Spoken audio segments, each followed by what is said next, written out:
Perú, ha ocupado cargos importantes en Foncodes también.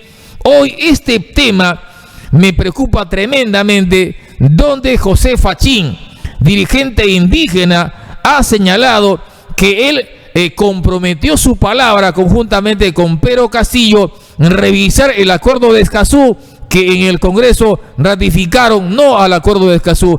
¿Qué opinión te merece esta información relevante, donde si se ratifica el acuerdo de Escazú no habrá públicas en la Amazonía, ingeniero Moisés Panduro Coral? ¿Cómo le va? Muy buenos días.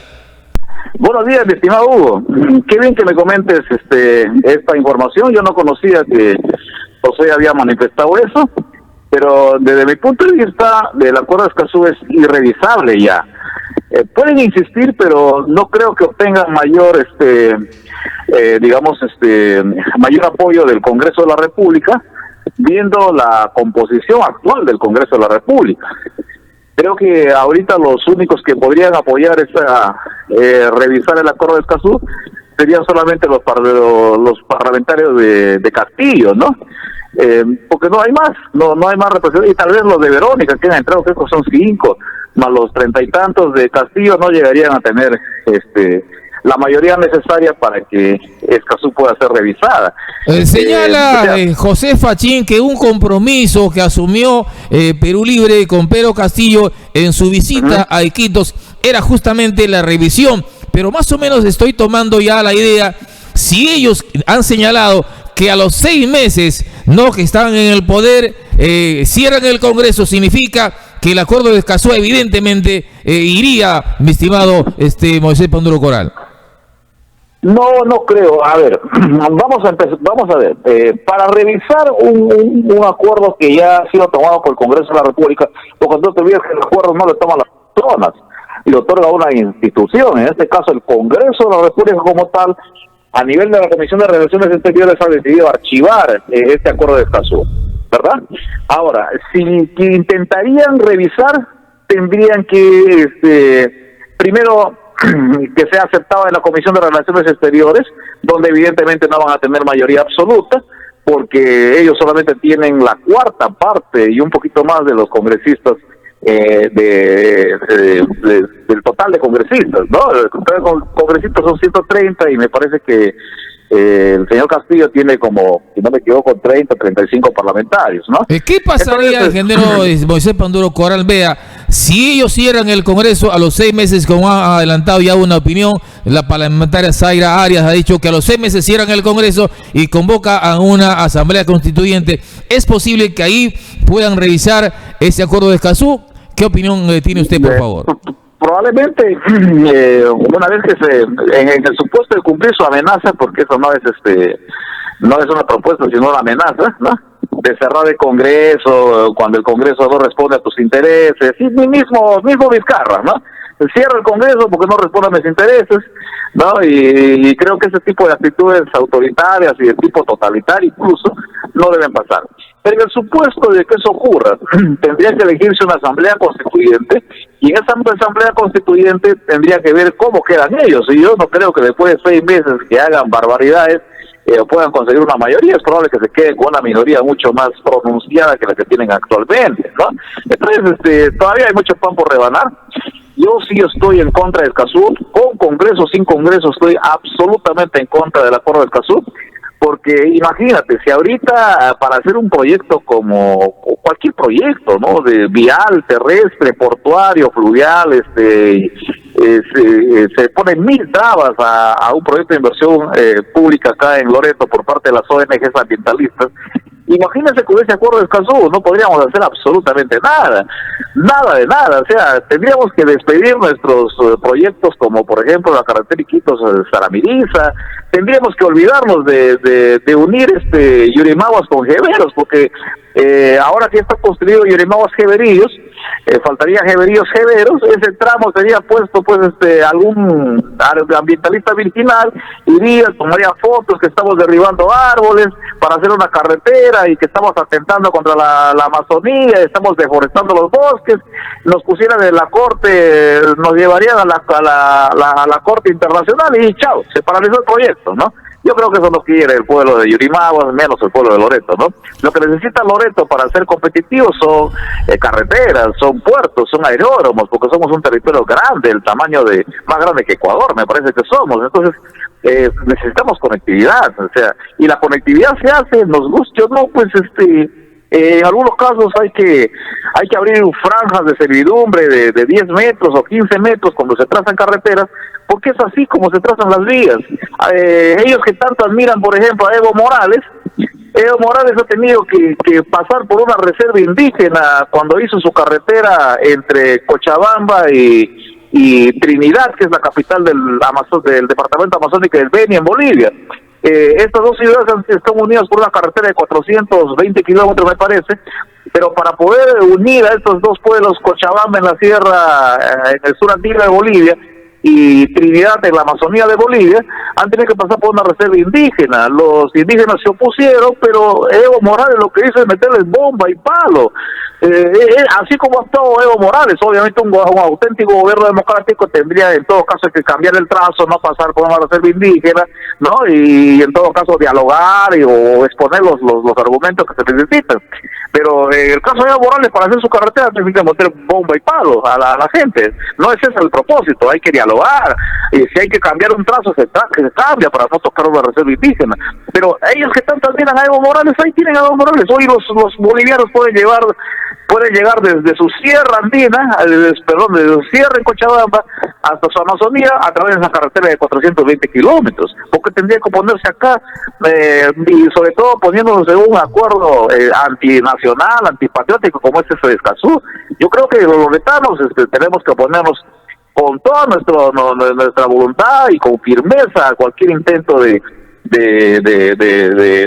reactivar ese antipatriótico acuerdo, ¿no? Y eso no quiere decir que estemos contra los hermanos indígenas, no quiere decir que estemos contra la Amazonía, y esas son bobadas, porque la verdad es que Ecuador, por ejemplo, tiene una carretera asfaltada que le lleva desde Quito hasta Puerto del Carmen, en su Amazonía. Los colombianos ya están llegando de Mocoa a Puerto Leguízamo en su Amazonía. De Puerto Leguízamo ya puedes ir por una carretera a Mocoa y luego a Pasto, y de Pasto te llevas hasta Bogotá. ¿Por qué nosotros no podemos hacerlo? Solo porque esto no quieren, no puede ser. O porque firman acuerdo de Escazú y todas esas tonterías, ¿no? Yo definitivamente estoy en contra de ese acuerdo, por más allá de la amistad que podamos tener con nuestros hermanos indígenas, por supuesto, ¿no? Ingeniero Moisés Panduro Coral, vea, nunca hemos visto a lo largo de estos años una campaña totalmente polarizada en el Perú, con alto grado de violencia. ¿Qué cree usted que puede pasar el día 6 de junio cuando conozcamos los resultados de esta elección de la segunda vuelta? Bueno, yo espero que la elección se haga en absoluta paz, ¿no? Los peruanos no queremos estar ahí en violencias. Hemos tenido un periodo de violencia muy dañino nosotros cuando el terrorismo senderista, ¿no?, asesinó a miles de peruanos, ¿no?, y de una manera cobarde y de una manera traidora, ¿no?, haciéndole seguimiento y esperándole por qué lugar pasa para acribillarle y meterle dinamita. Ese periodo lo conocemos quienes hemos vivido ya buen tiempo, ¿no? Los jóvenes probablemente no conozcan. Entonces, cuando uno ve representantes del senderismo y prosenderistas dentro de un posible futuro gobierno del Perú, obviamente tienen que preocuparse, ¿no? Primero está mi libertad. En libertad yo puedo conseguir todo, ¿no? En libertad yo puedo emprender, en libertad yo puedo pronunciarme, hacer oposición, pero cuando pierdo mi libertad caigo en el totalitarismo y caigo en la violencia fanática de quienes no aceptan otras ideas que no sean las suyas. Eso es lo que no puede ocurrir ahora, y por eso es que hay que pensar bien el voto, por supuesto, ¿no? ¿Qué ha pasado en el Perú, ingeniero Moisés Panduro Coral? Vea, esto no es el mejor escenario que hubiésemos querido para el Perú. Un partido que representa una ideología que ha retrocedido en el tiempo, retrógrada, lo dicen algunos, ¿verdad?, con Cerrón a la cabeza. Alguien decía que era mejor tener a Verónica Mendoza en la campaña y no tener a Pedro Castillo, el títere de Cerrón. Ahora, en el tema de la derecha, vea, habíamos tenido la posibilidad, en vez de que salga la señora Fujimori, podía ser López Aliaga o Hernando de Soto, otro más de la derecha. ¿Qué ha pasado en el Perú? ¿Hay una crisis partidaria? ¿Qué le parece a usted lo que hoy escuchamos? Veo permanentes opiniones de gente entendida en la materia de lo que está pasando en el Perú, en esta dicotomía entre la izquierda y la derecha, ingeniero Moisés Ponoro Corral. Bueno, yo no estoy de acuerdo con esa dicotomía, ¿no? A ver, para mí la pelea no es entre izquierda y derecha. Pues, si tú le pones, por ejemplo, a Keiko Fujimori al lado del señor Castillo, de Pedro Castillo, en temas de equidad de género, Keiko Fujimori sería de izquierda y ¿cómo se llama? El señor Castillo sería de derecha, porque mientras la Keiko acepta ciertas políticas de equidad de género, el señor Castillo y su gente simplemente se caracterizan por tener un discurso que las feministas llaman machista, no tanto que hablan de machismo, ¿no? O sea, si comparamos, por ejemplo, equidad de género, el señor Castillo sería un derechista al lado de Keiko Fujimori, por lo tanto yo no creo que ese tema de izquierda y derecha. Igualmente, por ejemplo, si tú mides el nivel de marxismo-leninismo que podía tener Verónica Mendoza y el señor Castillo, obviamente Verónica Mendoza sería una derechista al lado de Castillo, porque los marxistas-leninistas maoístas pues son mucho más más totalitarios que los que simplemente se proclaman marxistas, leninistas, ¿no? O sea, eso de izquierda y derecha no está muy bien en el escenario electoral del Perú como tal. Pero sí yo puedo decir que lo que está en lucha ahorita entre la señora Fujimori y el señor Castillo es el autoritarismo versus el totalitarismo. A ver, me explico mejor, ¿no? Ambos, tanto el autoritarismo como el totalitarismo, han devenido en dictaduras, ¿no? En el caso de las dictaduras autoritarias, siempre se han disfrazado de democráticas. Ese es el caso de la señora Fujimori. Pero en el caso del señor Castillo, las dictaduras son desembosadas. Estás viendo lo que ocurre en Cuba, por ejemplo, ¿no? O en Venezuela, o lo que ocurre en Corea del Norte, ¿no? Entonces, son dictaduras desembosadas. ¿Por qué? Porque en el autoritarismo se da cierto grado de libertad a las personas, ¿verdad? Se pelea por tomar instituciones, por supuesto, pero se da cierto grado de libertad a las personas. En el totalitarismo no, en el totalitarismo tú no existes, ¿no? Si tienes unas ideas diferentes, hasta puedes ser metido en la cárcel. Es el caso pues de 15.000 opositores en Venezuela que ahorita están en la cárcel y que nadie dice nada por ellos, ¿no? Esa es la lucha ahorita en el Perú. Pero la señora Fujimori representa el autoritarismo, pero el señor Castillo representa el totalitarismo, donde el partido es el único. No hay más partidos, no se aceptan más partidos. Si se aceptan, se los aplastan, se los encarcela, se los crea procesos judiciales, se los asesina incluso, como ha ocurrido con el mayor Óscar Pérez en Venezuela. Ha sido asesinado este mayor por ser opositor a Maduro. Entonces, ese sendero chavismo que estamos viendo ahorita, debe ser rechazado por el pueblo peruano. Yo soy uno de los que ha padecido la dictadura fujimorista, porque he sido hostigado en todos los campos que podía ir, buscaba un trabajo y bueno, como era aprista me perseguían, no me cerraban las puertas, ¿verdad? En la época de Fujimori, pero no tengo otra alternativa. Ahorita la señora Fujimori representa por lo menos un cierto respiro en una democracia que tenemos que construir, mientras el señor Castillo para mí representa el autoritarismo, el totalitarismo brutal, y muchas veces homicida de las dictaduras que hemos visto en varias partes del mundo, ¿no? Las propuestas del señor Castillo no han funcionado en ninguna parte, no sé de dónde sacan que ha funcionado. Por lo tanto, creo que el pueblo loretano, independientemente de nuestras convicciones y de nuestras simpatías o antipatías, debemos optar desgraciadamente por el mal menor. Para mí el mal menor es la señora Fujimori. Yo lo he dicho siempre, ¿no? Y eso no quiere decir que soy fujimorista, yo sigo perseguido por el fujimorismo. Pero, ¿qué hago? No tengo otra alternativa. Si, por ejemplo, tuviera a Pedro del Castillo y al frente tuviera a Verónica Mendoza, tengo la plena certeza que yo votaría por Verónica Mendoza y no por Pedro Castillo, ¿no? Entonces, esa es más o menos la disyuntiva en la que nos ha dejado pues este resultado de las elecciones de abril, ¿no? Bueno, en realidad estamos frente a un escenario muy complicado para el Perú, ¿cierto? Vea, usted, inclusive usted ha hecho también, ha ejercido la labor de prensa por muchos años en Radio Atlántida, siendo la voz del partido. Hay una situación muy complicada dentro de lo que significa este tema de la libertad de expresión, que hoy que es además la certeza de que hay democracia en este país. Sin embargo, hoy en una campaña polarizada hay una contracampaña permanentemente contra los medios de prensa, ingeniero Moisés Panduro Coral. ¿Qué opinión le merece a usted, por favor? Han visto, por supuesto, la forma como actúan esta gente de Castillo, ¿no? Yo he visto con vergüenza ajena como un señor que es, me parece congresista, no sé cómo se apellida, Bermejo me parece, con un amenazante, con listones y palos ahí a una periodista. Oiga, por más que discrepemos, merecemos respeto, no podemos agredirnos, no podemos ser esa turba sanguinaria, esa turba absolutista, esa turba totalitaria, esa turba amenazante contra la libertad de expresión, menos aún para una persona que está haciendo su trabajo, ¿no? Porque los reporteros, yo sé, hacen su trabajo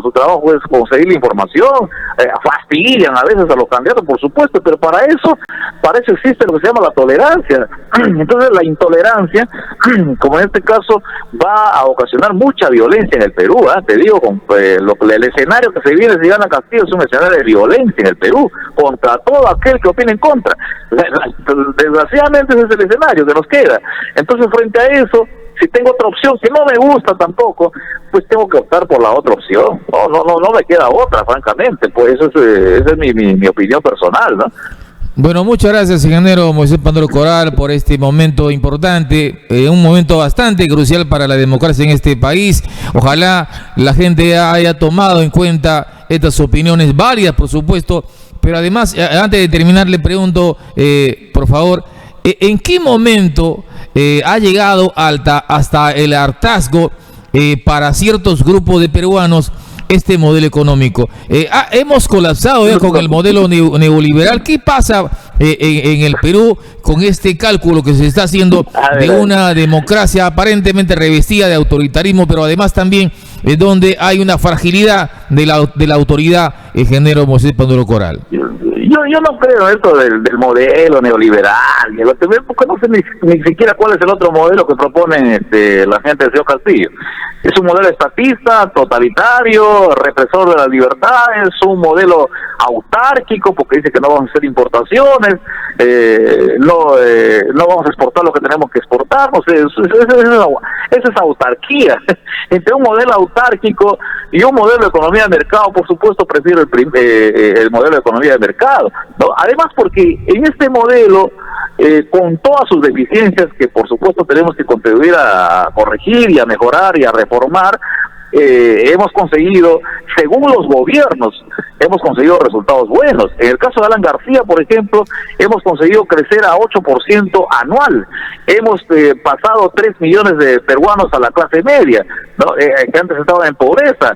Hemos podido realizar 152,000 obras. Hemos bajado la pobreza de 48 a 27 puntos. O sea, y eso depende mucho del gobierno. Han crecido las exportaciones, ha bajado la deuda externa.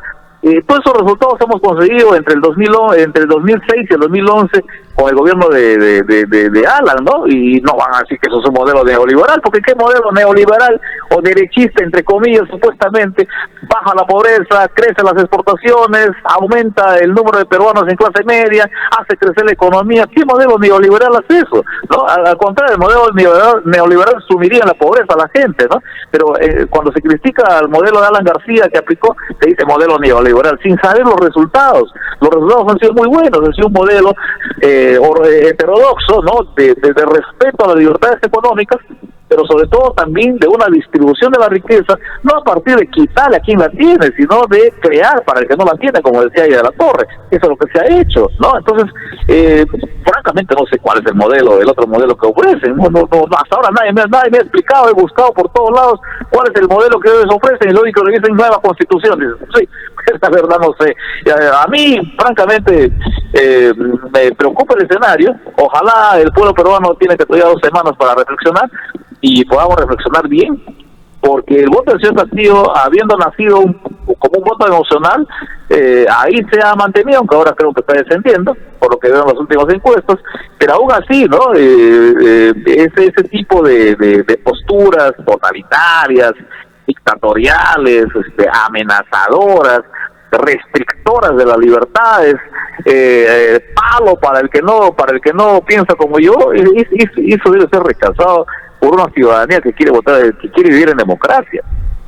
Muchas gracias, ingeniero Moisés Panduro Codal. Muy buenos días. Un gran abrazo, mi estimado Hugo. Gracias. Gracias también a usted. Las 9:47 de la mañana.